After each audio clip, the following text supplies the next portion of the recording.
Então, gente, na aula passada, a gente teve uma discussão, jogo bastante importante e profunda, né, sobre essa parte introdutória da cinética, e discutimos aspectos gerais de alguns modelos, né, ali de crescimento microbiano, mas até algumas reações consideradas de ordem zero, outras reações consideradas de primeira ordem, e no final das contas, a gente sempre assumiu que só estava havendo crescimento, né, ali de micro-organismos. Não estávamos considerando até então aquela parcela de micro-organismos que também eram retirados do processo.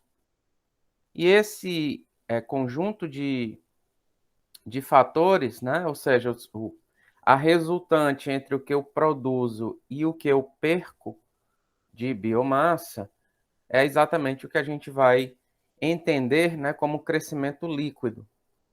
Ou seja, essa diferença entre o crescimento bruto e a parcela que nós vamos, a partir de agora, chamar de bacteriano. Então, se a gente observar essa figurinha do lado direito, né, a figura típica do crescimento microbiano, a gente tem, né, a gente considerou grandemente essa parcela aqui do crescimento microbiano, um crescimento ali exponencial, etc, etc. Mas a gente agora vai levar em consideração essa parcela, né, de perda de biomassa, que é relativa à questão do decaimento bacteriano, tá? Então, no caso de sistemas de culturas mistas, né, esse decaimento bacteriano ou microbiano, ele é relativo, né, àquela perda de biomassa advinda do processo de respiração endógena. A gente viu que é exatamente o consumo desses ácidos nucleicos, né, desse carbono interno do citoplasma bacteriano, né, advindo, né, também de predação. Alguns, por exemplo, protozoários que coabitam muitas vezes ali se alimentam de bactérias, por exemplo, né? Então, há uma perda desse número de células advindos de mecanismos de predação. A perda advindo da morte natural celular, né? Como todos nós, tem um tempo de vida, obviamente que muito menor do que o nosso, mas há todo esse processo de nascimento, né? A partir de uma fissão binária, de crescimento, ali, como vimos, né? Em que após uma fase de estabilização, há um aumento exponencial ali do número de células e, consequentemente, da massa celular. Um período de estabilização ou atingimento desse platô, fase estacionária, e depois um processo natural de que o número de células que se perde é muito maior do que aquele que se forma, né? Então, isso é um processo de morte, né? Celular natural. E nós temos também um processo de lise celular, que, como eu falei na aula passada, é exatamente essa abertura que a membrana citoplasmática vai começar a ter, né? Ou seja, vai haver um aumento aqui digamos assim, né? Uma quebra dessa estrutura da membrana citoplasmática, e todos esses ácidos nucleicos, né, todos esses substratos intracelulares, eles vão para o meio e muitas vezes esse substrato vai servir de alimento ali para aquelas células que estão em um outro estágio, digamos assim, desse crescimento microbiano, tá? Então, como eu falei também na aula passada, né, essa lise celular, ela pode ser advinda ou um estágio dessa morte celular, né, natural, né, esse rompimento dessa membrana citoplasmática, E também ela pode ser advindo de um contato, digamos assim, com algum agente externo no meio, né, que causa essa ruptura, né. Como eu falei na aula passada, pode ser uma diferença de pH dentro e fora ali da célula, de choque de pressão osmótica, ligado, por exemplo, a, como eu falei, algum dano mais de caráter físico, ali nessa estrutura celular, né, nessa membrana, e, consequentemente, a perda desses substratos intracelulares, tá? Então, isso aqui é uma foto que eu mostro de uma célula, uma microscopia, né, com determinada lise celular, né? Vocês veem esses orifícios aqui, a partir dos quais todos os ácidos nucleicos, como eu falei, né, todo esse material intracelular acaba escapando para o meio externo, tá? Uma outra vista aqui também de uma célula, né, após uma lise celular, tá bom? Então, quando a gente fala de utilização desse substrato, né, ou seja, dessa taxa de utilização do substrato, a gente tem que, na fase catabólica, né, essa energia vai ser formada e vai ser armazenada, né, ali na forma de ATP. Na fase anabólica, né, os micro-organismos utilizam parte dessa energia armazenada na forma de ATP para o crescimento. Mas não necessariamente essa energia, toda essa energia, ela vai ser usada ali para síntese de macromoléculas, né? Por quê? Porque a célula também demanda uma determinada quantidade de energia, obviamente que muito menor, né, do que essa outra que eu estou comentando, advinda do anabolismo, mas a célula precisa de uma pequena quantidade de energia ali para a sua manutenção, né?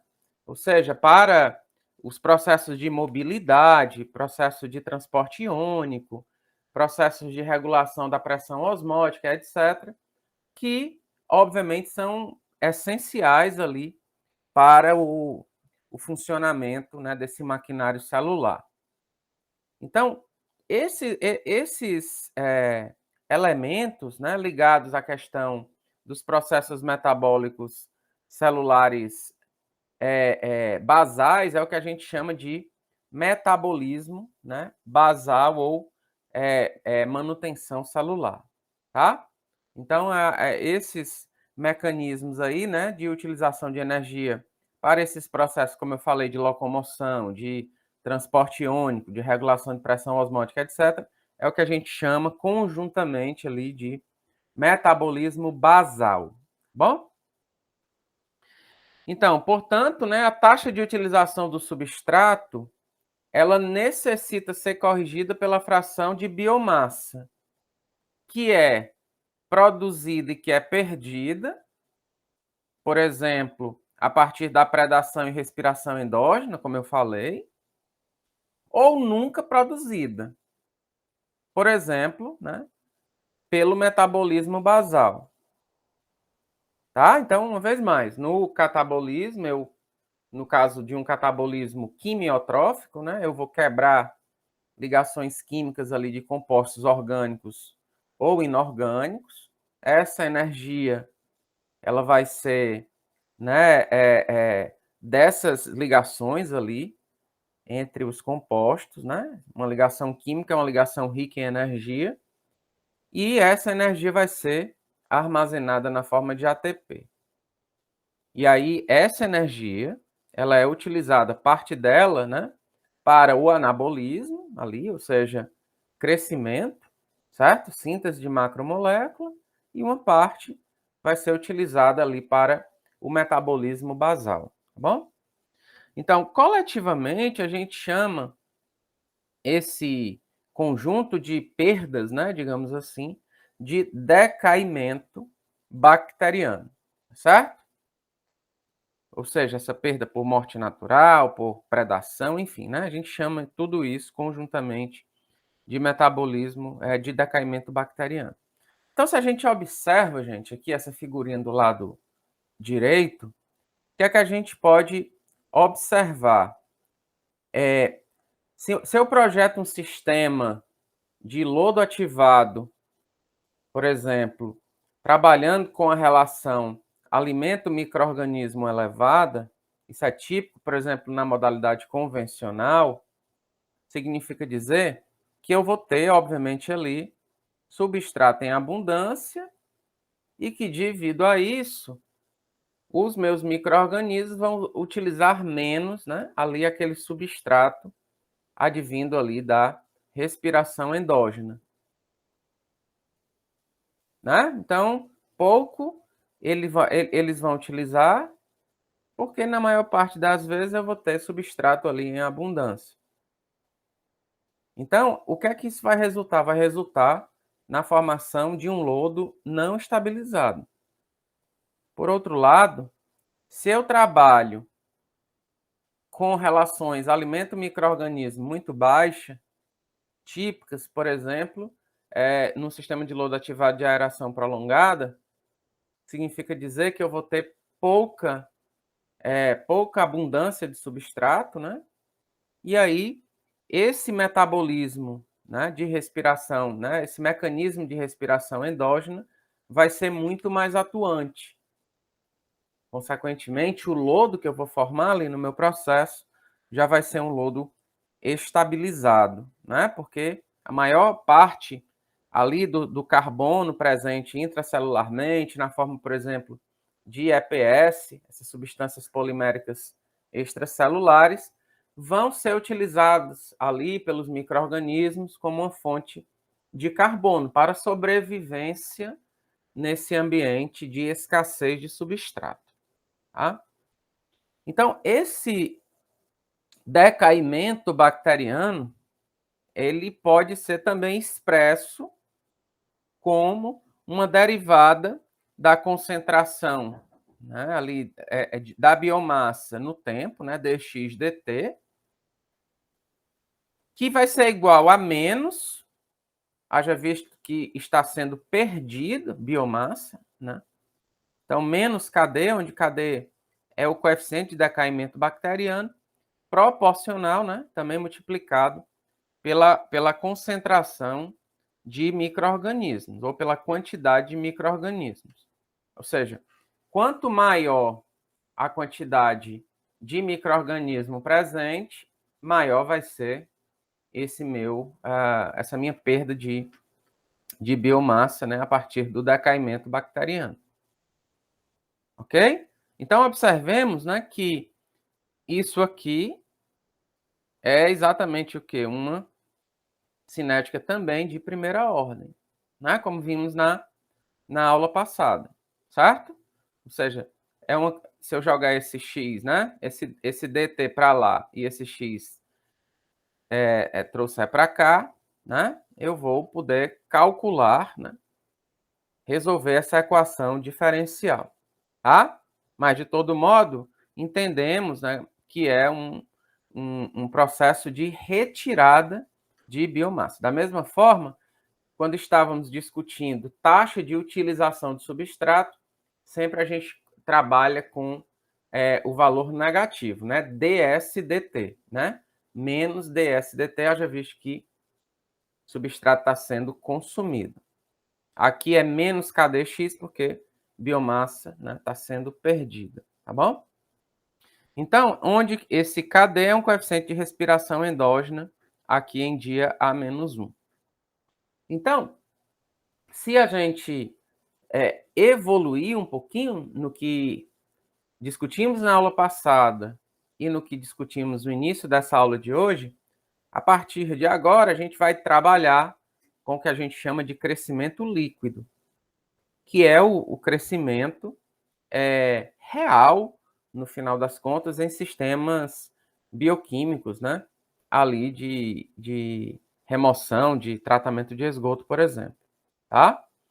Então, a taxa de crescimento, que eu chamo de dx dt, aqui, ó, vai ser igual a ao crescimento bruto, que a gente viu que é exatamente esse produto de μ vezes o x, certo? A taxa de crescimento ali, certo? μ vezes x, subtraído do que eu estou perdendo de biomassa, que a gente viu que é menos Kd vezes x. Como nós vimos na aula passada, o que é esse μ? Pela própria equação de Monod. O μ vai ser igual ao μ máximo, que multiplica S, dividido por Ks mais S. Então, se eu substituir esse μ aqui pela equação de Monod, eu vou estar com essa parte aqui, ó. Multiplicado por x, está aqui. E isso aqui está se repetindo, menos Kd vezes x. Agora, se eu pego dx dt e divido por x e pego esse pessoal todinho aqui e divido por x, eu vou ter a seguinte coisa. Dx dt dividido por x vai ser igual a esse fator aqui, ó. Mas quem é dx dt dividido por x? Ó? É μ. Nesse caso aqui vai ser o μ líquido, vai ser igual a μ vezes S, em que esse μ é o μ máximo, dividido por Ks mais S menos Kd. Certo? Então, note que, né? Quando o S é muito maior do que o Ks, S muito maior do que o Ks, então isso aqui vai virar S, vai cortar com esse aqui, com S de cima. Logo, meu μ líquido, taxa de crescimento celular líquida, ou microbiana líquida, vai ser igual a μ máximo, dessa parte aqui, menos o Kd. Ok? Então, o crescimento bacteriano, né? Ou seja, a produção de biomassa, pode ser expresso também em função do substrato utilizado. Quanto mais substrato assimilado, maior será a taxa de crescimento bacteriano. Logo, a produção líquida, né, que vimos que é igual à produção bruta menos o decaimento, e a gente viu na aula passada que essa produção bruta, né, o dx dt, a gente viu que era também possível de ser expressa, calculada, a partir da taxa de consumo de substrato. Então, essa produção é igual ao μ, que multiplica menos ds dt, que é o que está aqui, ó. E menos Kd vezes x, que a gente viu, né, e já utilizou isso nessa aula, tá? Beleza. Então, gente, como eu mostrei para vocês, a célula ela precisa de uma determinada quantidade de substrato para aqueles processos descritos como processos de metabolismo basal. Essa quantidade de energia, ela é o que a gente chama de concentração de substrato mínimo, ou o S mínimo. Então, o que é esse S mínimo? É o seguinte, olha. Se eu plotar a curva de crescimento microbiano bruto, né?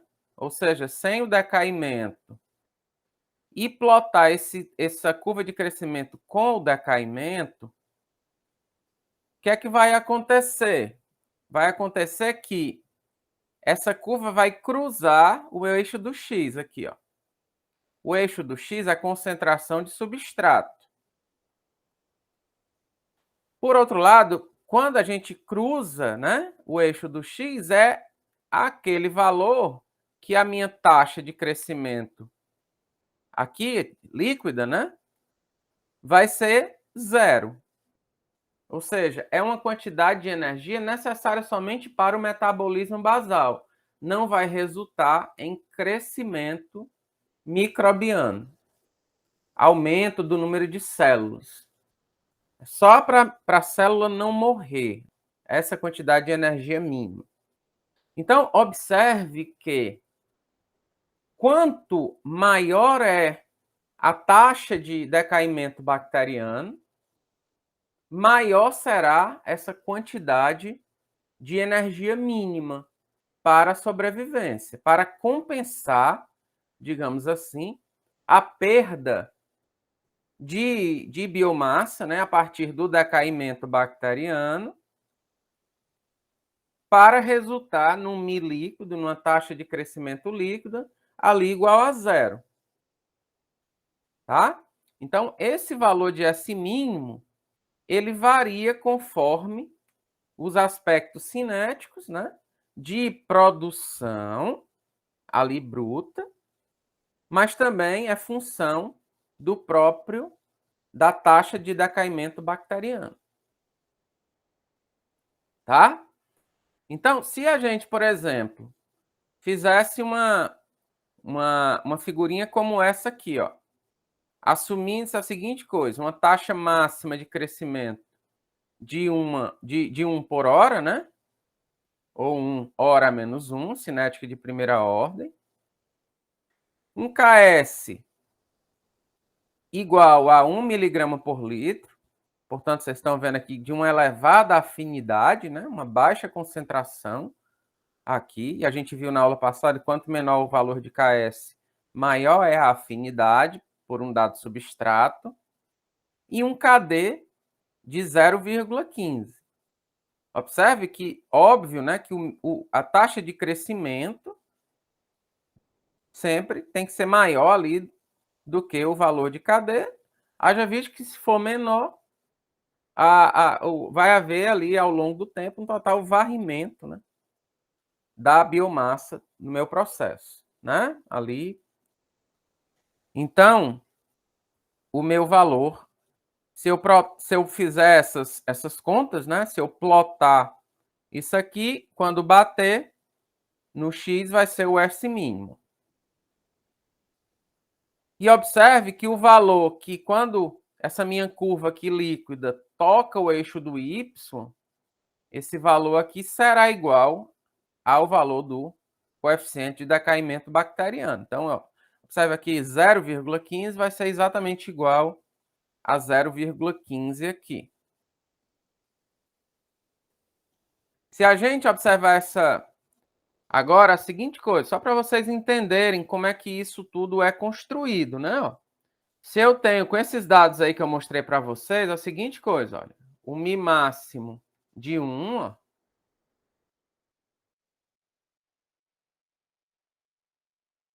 um KS de 1 miligrama por litro e um KD de 0,15. Então, o que é que a gente está observando aqui, ó? Se eu coloco substrato, né, aqui, 0, aí eu vou até 10, por exemplo, como vocês estão vendo aqui nessa figura. Vou aumentar aqui para ficar mais claro. Então, está indo aqui de 0 até 10. Nesse caso aqui está sendo mostrado até 12, mas está indo até 10 aqui, ó. Então, eu variei conforme eu acho aqui que fica mais bonitinho. Tá? E aqui eu tenho o meu crescimento bruto. Crescimento bruto, ele é dado por quê? Mi máximo. Então, se eu pegar aqui a fórmula, olha, vai ser o Mi máximo, que está aqui ele, ó, que multiplica o S, está aqui ele, ó, dividido pelo S, que está aqui ele, mais o KS, que é constante. Então, veja que o Mi máximo e o KS aqui são constantes nessa minha equação. Por isso que tem dólar, né, e dólar. São constantes. Se eu jogar isso aqui até o final, aqui, com a minha concentração de substrato, eu vou conseguir gerar uma figurinha como essa aqui. Veja que eu tenho, né, o decaimento bacteriano aqui igual a 0. Eu não assumi decaimento bacteriano. Se eu assumo agora o decaimento bacteriano, o que é que acontece? Eu tenho que subtrair essa minha equação do valor de KD. Então, por exemplo, a minha equação é igual ao que eu mostrei anteriormente, mas eu vou ter aqui um menos KD. menos um coeficiente de decaimento bacteriano, que está aqui ele, ó, também constante.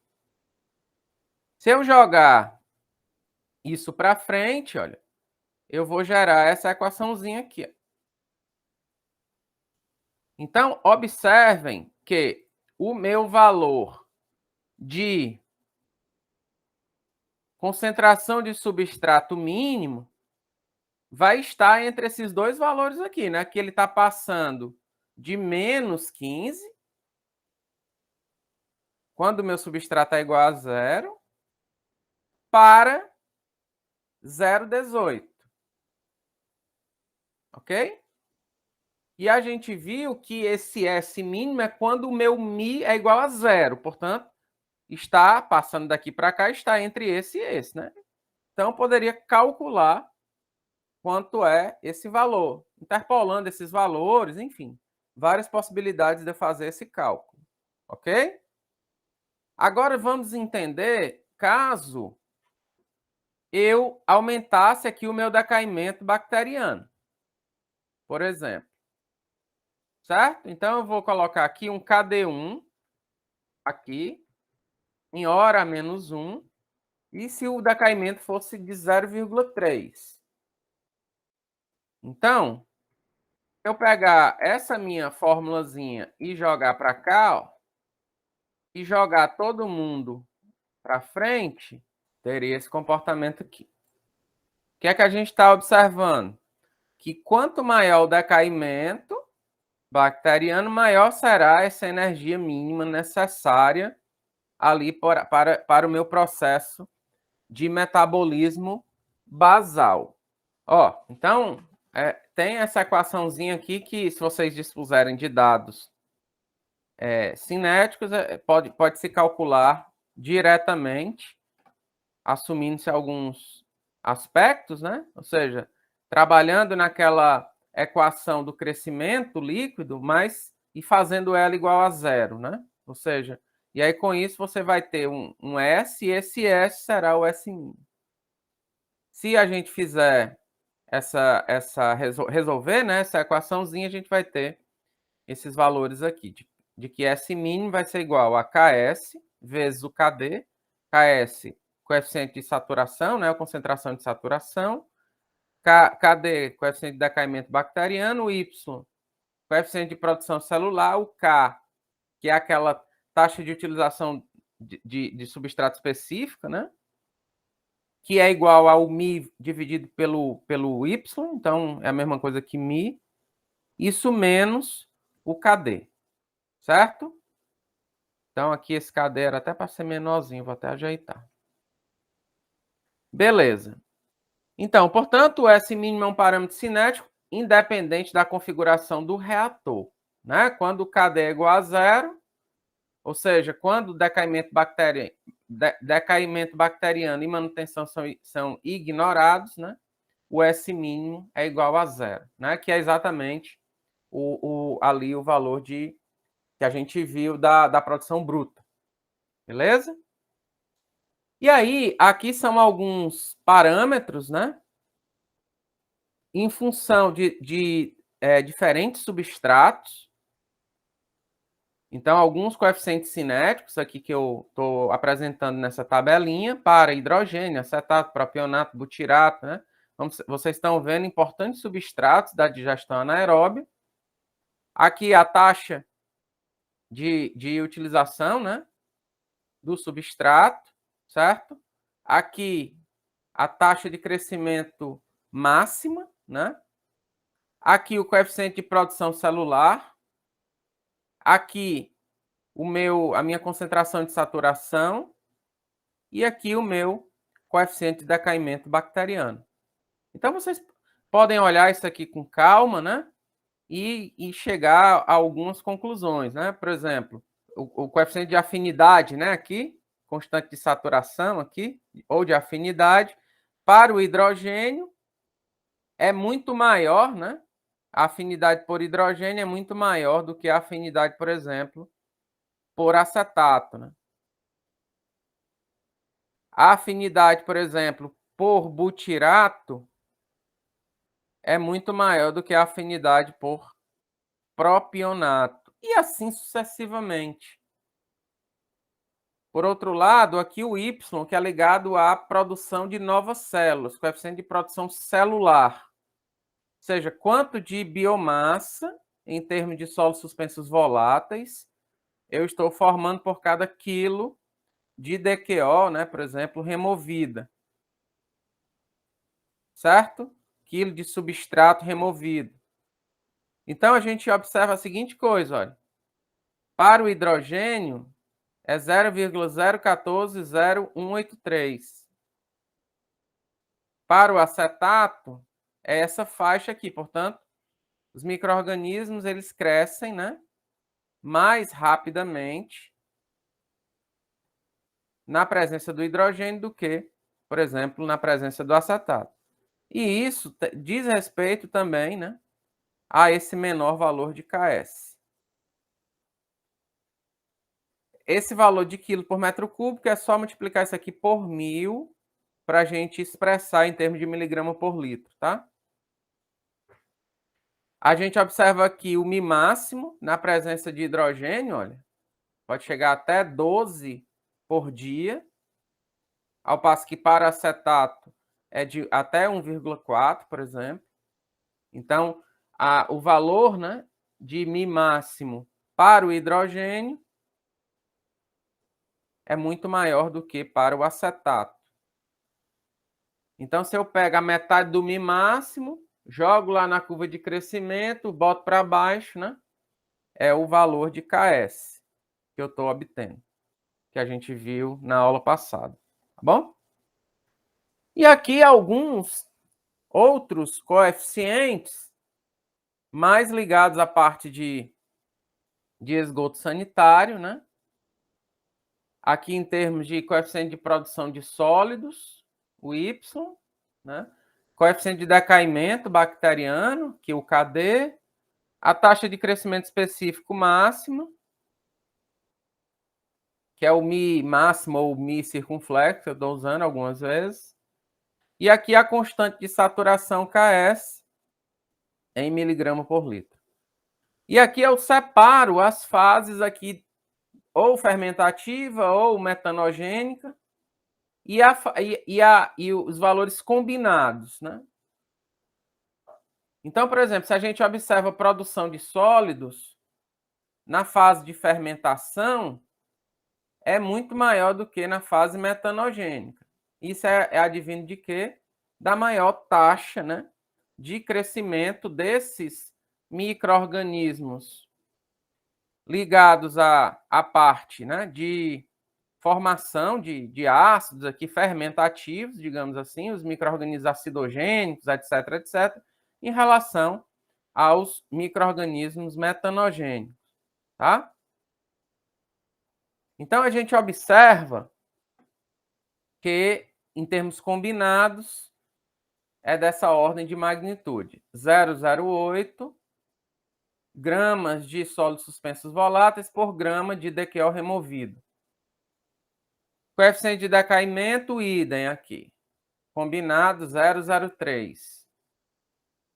Taxa de crescimento específico máxima, muito maior para os micro-organismos fermentativos em relação aos micro-organismos metanogênicos, né? Vocês observam aqui, muito maior, né, do que para cá, certo? E de forma combinada, 0,35. E a constante de saturação, aqui também 200 para os fermentativos, 50 para os metanogênicos e de forma combinada 160. Portanto, percebam que a afinidade por substrato dos micro-organismos metanogênicos é muito maior, né, do que os micro-organismos fermentativos, tá? Que, de uma certa forma, também está aqui, né? Ó. Esses dois aqui são muito menores do que esses outros aqui. Então, isso aí são alguns valores que, eventualmente, vocês podem fazer uso, né, na utilização de alguns modelos aí de crescimento. Ok? Bom, então, a gente utiliza esses modelos, muitas vezes cinéticos, para o estabelecimento de algumas de alguns parâmetros de projeto importantes aí no âmbito de projeto de reatores. E aí eu trago alguns conceitos, né, importantes aqui para lembrar vocês. O primeiro deles que é o tempo de detenção hidráulica, que é uma relação aqui entre volume de reator e a vazão afluente. Portanto, quanto menor o tempo de detenção hidráulica que eu vou adotar para uma dada vazão, menor será o volume do reator. Mais barato será para construir. Por outro lado, quanto maior o tempo de detenção hidráulica, maior vai ser o tempo que os micro-organismos vão ter para entrar em contato com o substrato, consequentemente, maiores eficiências de remoção serão encontradas. Obviamente que até um determinado valor, tá? Que isso não cresce ad eterno, não. Chega um valor que se estabiliza e um determinado valor pode, inclusive, ser prejudicial. Então, a gente observa que temos que compatibilizar esses aspectos, né? O tempo de detenção não pode ser muito pequeno, sob pena de diminuir ali a eficiência de remoção, mas também não pode ser muito grande, sob pena de poder ter um risco de ser, inclusive, prejudicial, mas de liderar a grandes volumes de reator e custos de investimento muito maiores. Por outro lado, né, aqui que é ligado ao tempo que uma gota de líquido, né, ali de esgoto permanece ali no processo, eu tenho o conceito de tempo de retenção celular ou idade de lodo, que é exatamente a massa de sólidos existente no sistema dividido pela massa de sólidos retiradas do sistema na unidade de tempo. Se eu expressar isso matematicamente, é exatamente o quociente entre o x, que é a quantidade de biomassa, e a taxa de perda dessa biomassa na unidade de tempo, ou seja, dx dt. Se eu expresso que x é quantidade de biomassa, né? Essa quantidade de biomassa eu posso expressar como mx, em termos de grama, de sólidos suspensos voláteis. Se eu não tiver diretamente esse valor, eu posso calcular em um sistema, em um reator anaeróbio, por exemplo, multiplicando a concentração de biomassa, ali em quilo por metro cúbico, por exemplo, multiplicado pelo volume do reator. Né? Então, se eu não volume do reator, mas volume constituído, né, que se constitui essa biomassa. Certo?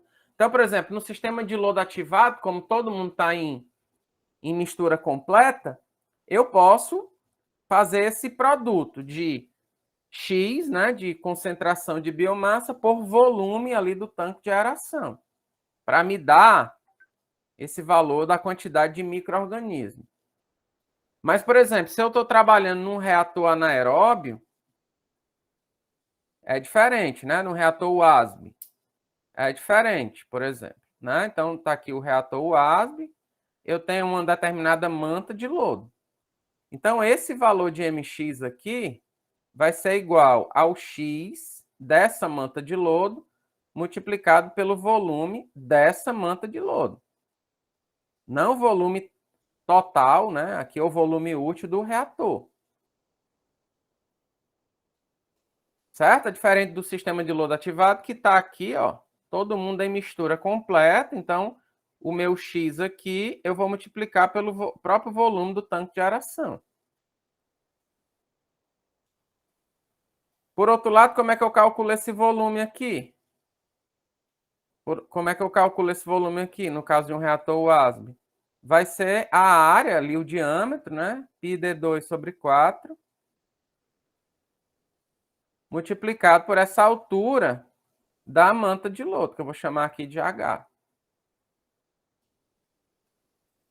Tá? Então, a gente vai fazer um pouco desse exercício também para fixar esses conceitos. Tá? E a massa de sólidos que eu estou perdendo, no caso de um reator, o ASB, né, o que é que vai ser? Vai ser aqui, ó, quantidade que eu estou perdendo, que eu estou chamando de XE, multiplicado pela minha vazão. Então, o que existe, que é X vezes V, dividido pelo que eu estou perdendo na unidade de tempo, é exatamente o conceito da idade de lodo. Certo? Então, comparando idades de lodo de sistemas com imobilização de biomassa, como no reator WASB, muitas vezes é superior a 100 dias, ao passo que a idade de lodo de projeto de sistemas de lodo ativado, ela está ali da ordem de 8 dias, né, de 10 dias, a depender do tipo de sistema de lodo ativado que eu estou projetando, se é na modalidade convencional ou na modalidade de aeração prolongada. Então, a gente viu, né, que dx dt é igual a μ que multiplica x menos kd que multiplica x, né? A gente viu isso. Crescimento bruto menos o decaimento bacteriano. Se eu isolar aqui x, né? Então, x vai ser... dx dt vai ser x que multiplica μ menos o kd. Certo? Agora, quem é dx dt dividido por x? Dx dt dividido por x é 1 sobre θc, né?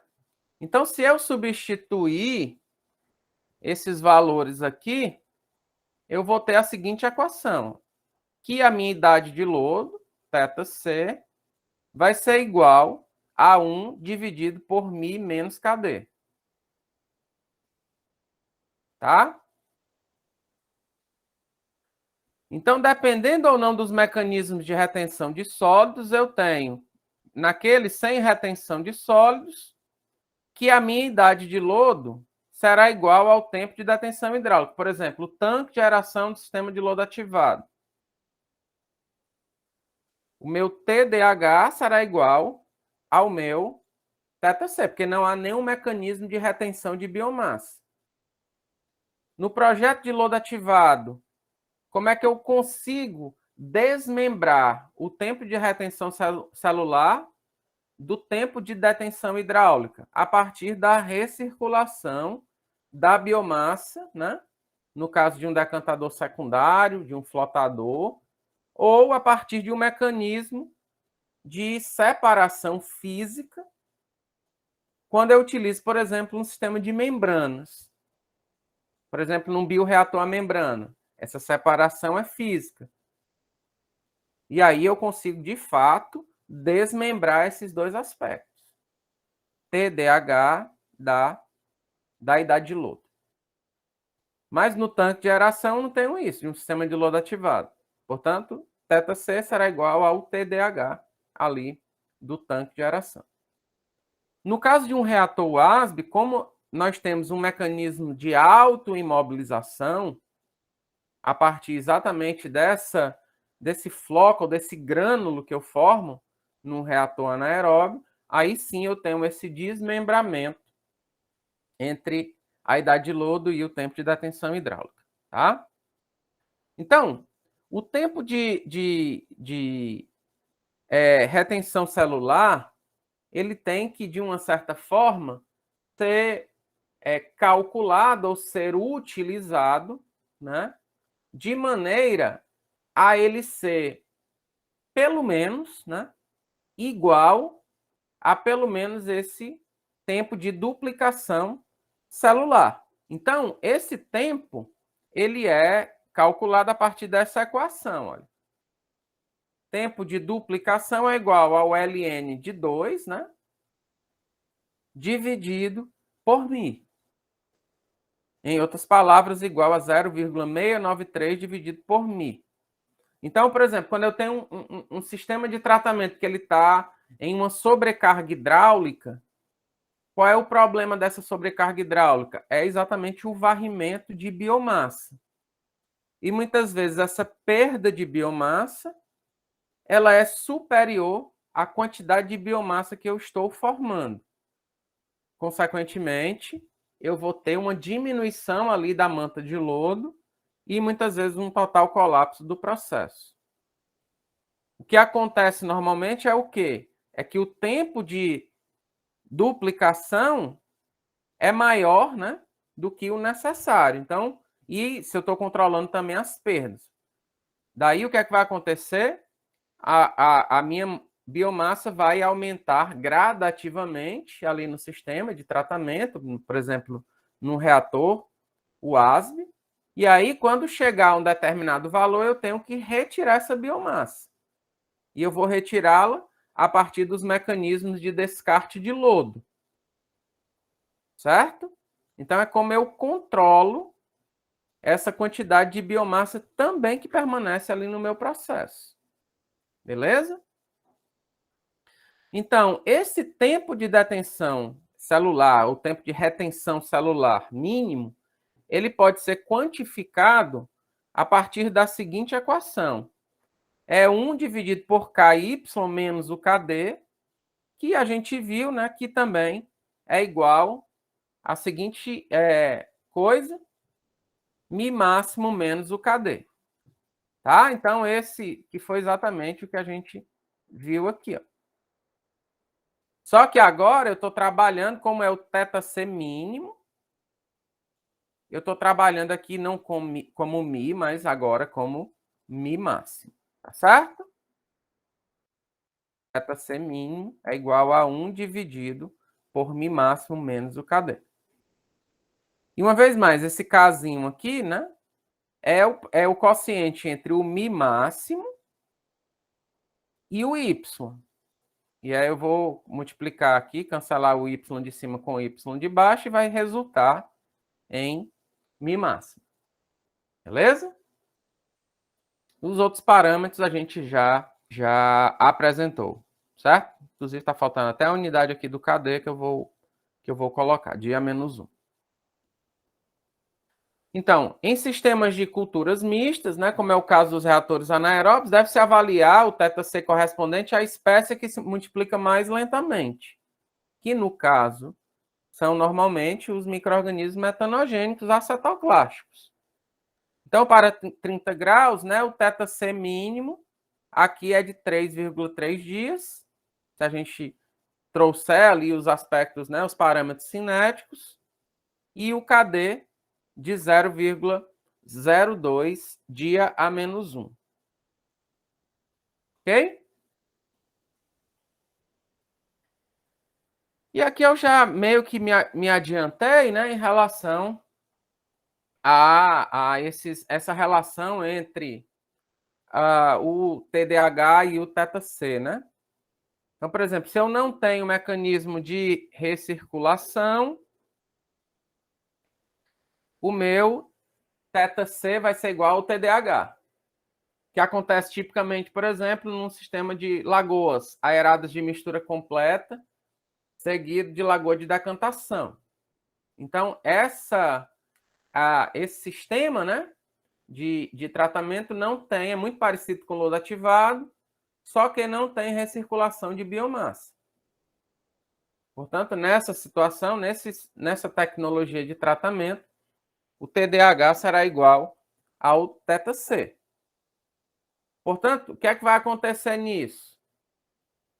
Eu vou ter que trabalhar com um TDAH elevado o suficiente para suprir o meu θc. Portanto, nesse caso, eu vou ter que trabalhar com TDAHs elevados, haja visto que não tem esse desmembramento, e a gente viu que esse TDAH mais elevado vai resultar no maior volume de reator. Por outro lado, quando eu tenho esse desmembramento, o que é que eu vou ter? Eu vou ter o meu sistema sendo projetado o volume ali do reator com base, né, muitas vezes no TDAH, e eu vou ter, com o mecanismo de autoimobilização, no caso de reator WASB, né, ou no caso de reciclo de biomassa, no caso de lodo ativado, eu vou ter o meu sistema operando com elevadas idades de lodo, consequentemente maiores eficiências de remoção. Tá? Então, esses aspectos são muito importantes, né, no projeto de reator, exatamente, para a gente garantir volumes reacionais mínimos, consequentemente menores custos de implantação e elevados valores de idade de lodo para o atingimento daquelas eficiências de remoção necessárias. E para a gente finalizar, né, eu queria rapidamente apresentar alguns modelos simplificados, né, de consumo e produção, né, consumo de biomassa e produção, por exemplo, de biogás, por exemplo. Então, eu deixo aqui para vocês, né, alguns desses modelos, para vocês darem uma olhada. E na parte de atividade metanogênica específica, eu vou trazer essa discussão novamente para a aplicação desses modelos para predizer um determinado comportamento de produção de biogás, certo? Então, o que acontece quando a gente está utilizando? Bom, aí eu queria também chamar a atenção de vocês para dois aspectos, né? O primeiro aspecto é a utilização dessa cinética e desses modelos para tentar, de forma antecipada, prever um comportamento de um bioreator, por exemplo, né? De uma unidade de digestão anaeróbia tratando um determinado resíduo agroindustrial, ou digerindo lodo em uma estação de tratamento. Então, eu posso utilizar os modelos existentes aí para eu, sem funcionar ali o meu digestor, saber predizer determinados comportamentos, determinadas remoções, determinados teores de biogás, né? Ou muitas vezes, quando o sistema está trabalhando com um processo inibitório, entender, modelar um pouco, né, esse comportamento inibitório.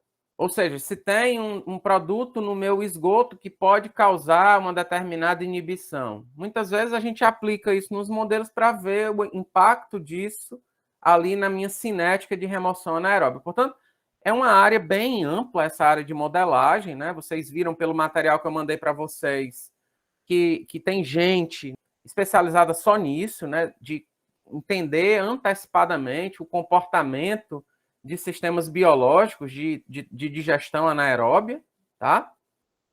E tem também a possibilidade de eu funcionar, operar um sistema biológico e com base, por exemplo, nos valores de eficiência de remoção obtidos, com base na produção de biogás, com base no teor de metano real ali naquela produção de biogás, eu aplicar esses dados reais com vários modelos ali de previsão, e aí eu ver qual modelo é o que mais se adequa àquele comportamento real do meu sistema de digestão anaeróbio. Então, percebam essa grande diferença. Eu não tenho um sistema montado e eu vou utilizar um determinado modelo para simular como seria nesse sistema montado. Mas veja que, às vezes, a previsão é às vezes é ligeiramente diferente, né, ali da operação real do meu sistema. Então, muitas vezes, o que a gente faz é isso. Eu uso um modelo, quando eu construo, eu causo um retrofit no meu modelo, ou seja, eu tento ajustar os dados reais aos dados previstos e, consequentemente, ajustar aqueles parâmetros do meu modelo. Então, imagina que com isso eu consiga cada vez mais aperfeiçoar o meu processo de modelagem ali para os dados reais. Que isso é bastante importante aí na operação de reatores em escala plena, né? Ou seja, um digestor mesofílico, um digestor termofílico. Aí, se eu vou usar, por exemplo, esse digestor para lodo, aí eu tenho um determinado modelo, mas se eu uso, por exemplo, para uma indústria de laticínio, pode ser que aquele modelo não seja o melhor para aquele esgoto, né, específico. Mas outro modelo, ou os parâmetros são diferentes. Então, a gente sempre está nessa coisa cíclica, né? Levantamento dos parâmetros cinéticos. Aí eu vou, no final das contas, aplicar, né, esse meu modelo para aperfeiçoar o projeto de bioreatores, para otimizar o desempenho dos bioreatores, fazer simulação, né, na produção de bioprodutos, por exemplo, metano, ácido carboxílico. O objetivo ali do que eu estou aplicando, a minha digestão anaeróbia, etc. Certo? Muitas vezes para simular determinadas eficiências energéticas. Por quê? Porque o que é que acontece? Vamos imaginar que eu produzo biogás, produzo metano. Nem tudo que eu vou produzir de metano, necessariamente eu vou recuperar na forma de gás, porque uma parte desse metano vai acabar saindo do sistema dissolvido com o efluente. Então, muitas vezes, né, a minha produção de metano é inferior àquela que eu imaginei, porque a quantidade de metano ou a quantidade, o substrato é diferente daquilo que eu imaginei, ou muitas vezes é igual ao que eu imaginei, mas a perda com o efluente ali foi maior do que aquela que eu imaginei. Tá? Então, isso tudo ajuda, né, nessa questão da modelagem de processos biológicos. Né? Então, por exemplo, o sistema de lodo ativado tem modelos ali já aperfeiçoados, que é os chamados, né, ASM.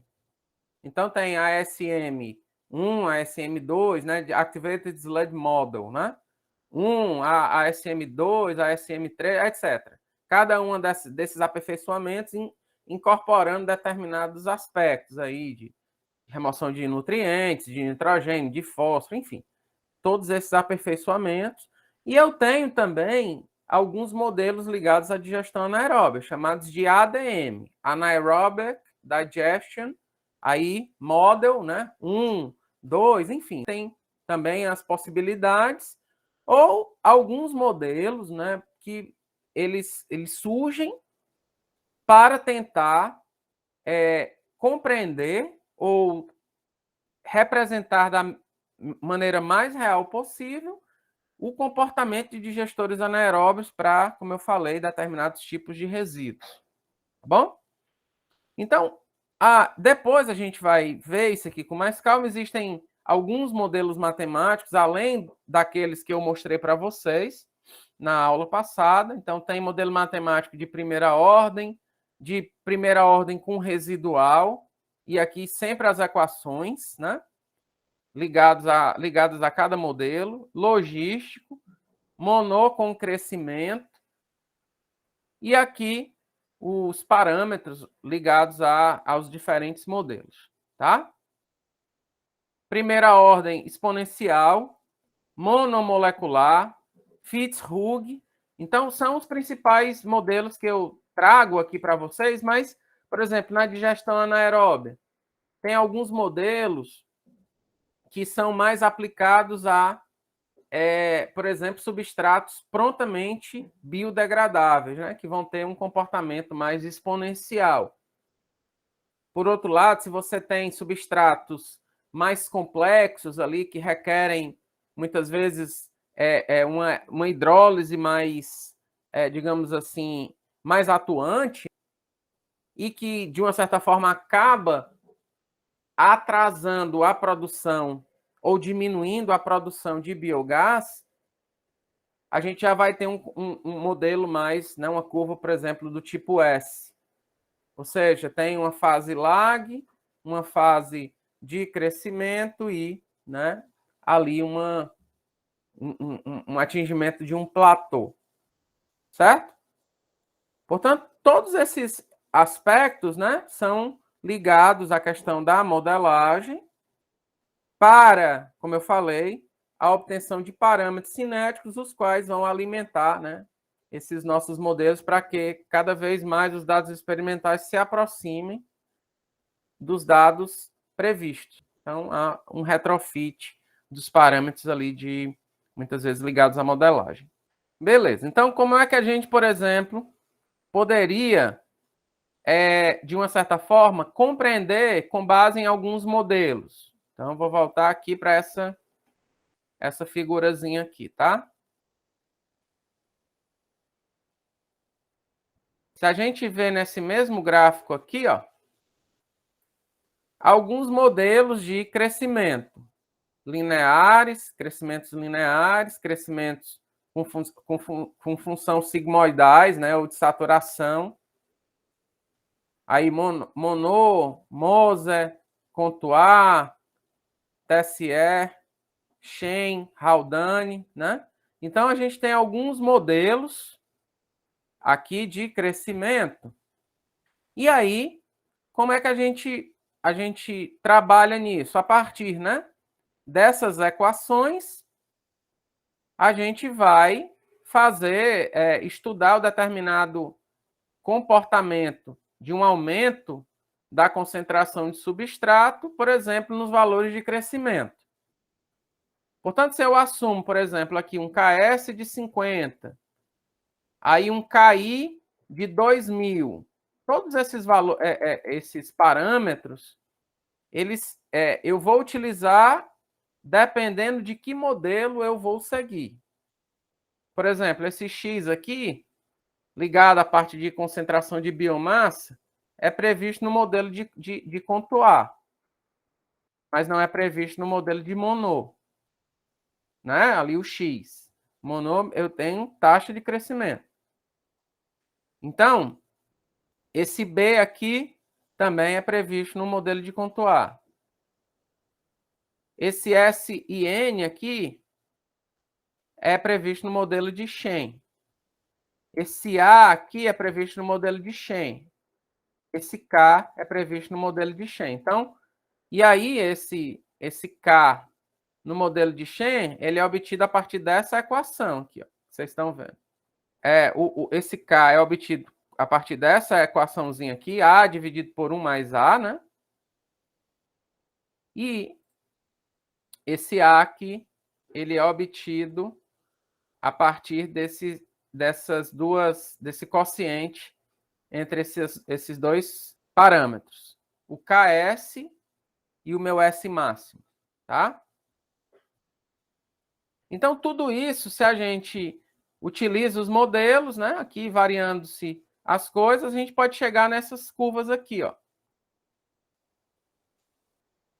Aqui eu tenho o quociente entre o Mi e o Mi máximo, né? Se a gente observar aqui, ó, pelo Monod, Mi vai ser igual a Mi máximo S, KS mais S. Se eu pego esse Mi e divido, eu posso expressar simplesmente esse meu crescimento em função de S dividido por KS mais S.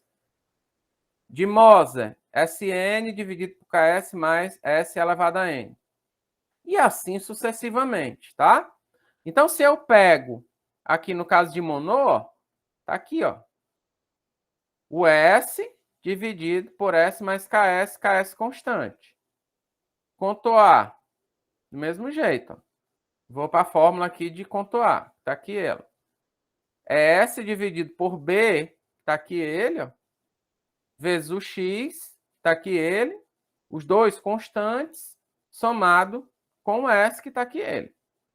E aí vai, aplicando essas equações, eu posso prever o comportamento aqui do aumento da concentração de substrato a partir, né, de diferentes modelos.